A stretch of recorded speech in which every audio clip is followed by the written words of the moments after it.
In a startling revelation, Nobel Laureate Adam Rees warns that the latest discoveries from the James Webb Space Telescope could change our understanding of the universe. Unprecedented telescope observations have revealed phenomena that challenge the foundations of modern science and encourage scientists to try to understand a cosmos far stranger than we ever imagined. Are we on the brink of a scientific revolution, or is our understanding of the universe crumbling? Is our understanding of the universe collapsing? Nobel Prize-winning astrophysicist Adam Rees warns of the alarming implications of recent discoveries by the James Webb Space Telescope. The telescope discovered phenomena that contradict current scientific models, suggesting that the universe may be much older and more complex than previously thought. Traditional theories of the cosmos, including the Big Bang and the expanding universe, are now being questioned. Scientists report multitudes of unsolved mysteries that grow daily, prompting a deep re-evaluation of cherished theories and assumptions.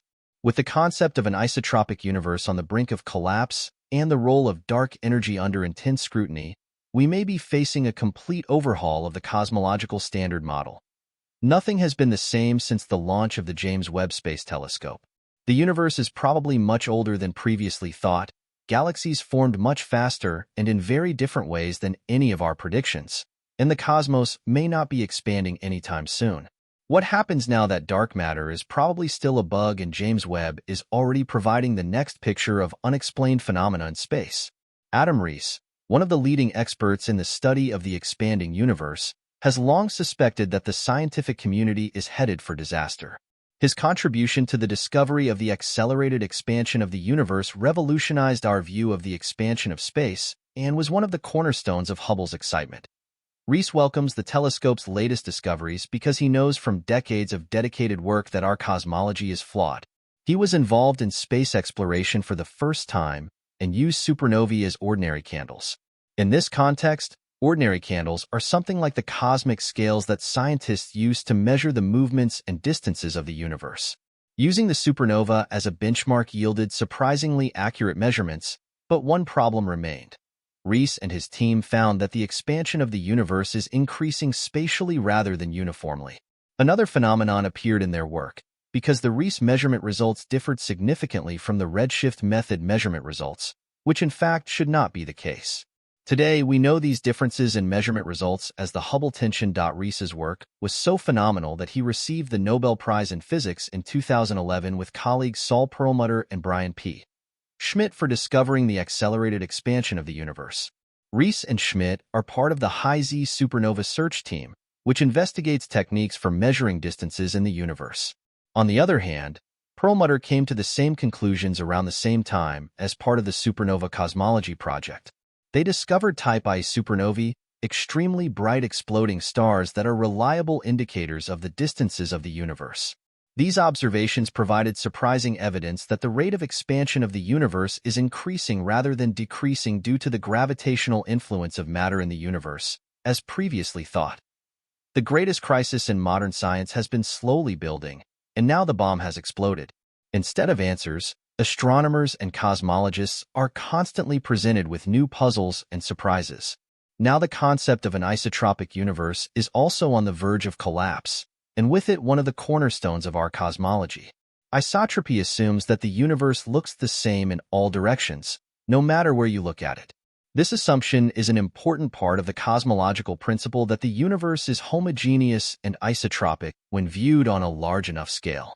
For example, the pattern of cosmic microwave background radiation appears uniform everywhere, and also large clusters of galaxies are almost uniformly distributed in space. Or at least that's how it used to look. Scientists then transformed these observations into basic mathematical rules to simplify scientific descriptions of the universe. But this may have been a significant mistake. Observations by Adam Rees and other researchers studying accelerated expansion initially confirmed the isotropic model, at least in part, because measurements of the supernova showed consistent results regarding the rate of expansion. This means that there appears to be some isotropy. However, the expansion is much faster than it should be according to the old physical assumptions. The end of dark energy remains a fascinating mystery in science. To understand the new mystery of cosmology, we need to take a closer look at dark energy. The exact nature of this energy is not yet known, but its existence and properties are crucial to understanding how and why the universe is expanding isotropically. Dark energy is a hypothetical form of energy that can exist throughout the universe and will probably play a central role in the current theory of the expansion of the universe. It is believed to be the driving force behind the accelerated expansion of the universe. Acting against gravity, it repels the cosmos. According to current cosmological theory, dark energy accounts for about 68% of the total energy content of the universe. You can already see the problem here. Scientists blame almost 70% of the energy processes of the universe on energy that has never been proven to exist. An important element supporting the existence and properties of dark energy until now has been the observation of a Type I supernova by Adam Rees and his colleagues. The accelerated expansion observed here cannot be explained without the effect of a large thrust. Further evidence for the existence of this mysterious energy came from the cosmic microwave background radiation and other large-scale structural studies. However, recent observations from the James Webb Space Telescope have shaken the concept of dark energy. JWST can observe the early universe at a level of detail never before achieved. The very first precise observations have revealed structures and objects that are older and more advanced than the standard model of cosmology would suggest. These observations may indicate that the universe may have expanded even faster or formed earlier than previously thought. All these results show that we still do not understand some important elements and forces in the cosmos, including dark matter and dark energy. It is very likely that we are now facing a complete overhaul of the cosmological standard model, but we are not ready for that right now. We can't come up with new theories because we don't have enough concrete information about the new one. Can we find the answer in the world of quarks? So the revolution in our worldview will have to wait a little longer. Only when Webb gives us more images and scientists make even more incredible discoveries will we be able to piece together a new picture. This may take time. Meanwhile, scientists around the world are looking for answers that are already available. David Gross is another scientist who welcomes the crisis and sees it as an opportunity. Gross points out that the answers to the great mysteries of the universe lie not in the macrocosm, but in the microcosm.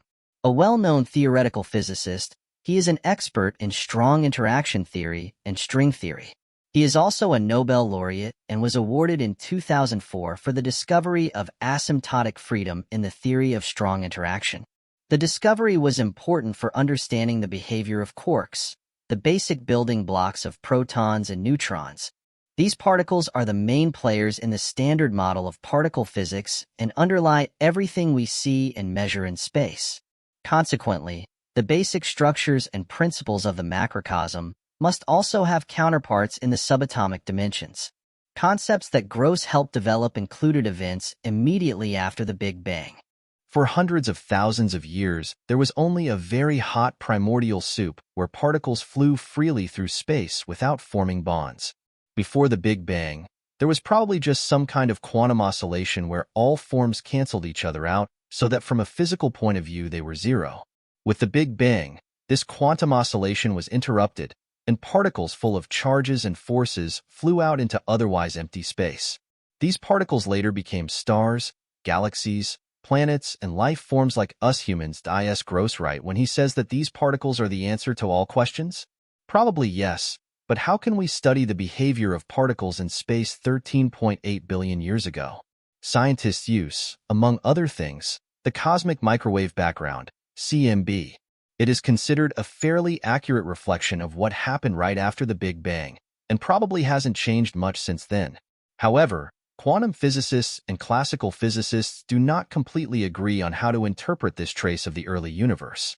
The current state of science is that quantum and particle physics are incompatible with traditional cosmology. Discoveries about the world of form matter are not consistent with quantum physics, or rather, there is no link. David Gross is convinced that this bridge is found in previously unknown particles and forces. He was one of those scientists who worked hard to reach a consensus between disciplines even before the debate initiated by James Webb. As the author of a coherent integration of language theory and quantum mechanics and general relativity, he wanted to bridge the gap between the two worlds and disciplines. Gross's work on asymptotic freedom describes how quarks behave at very high energies.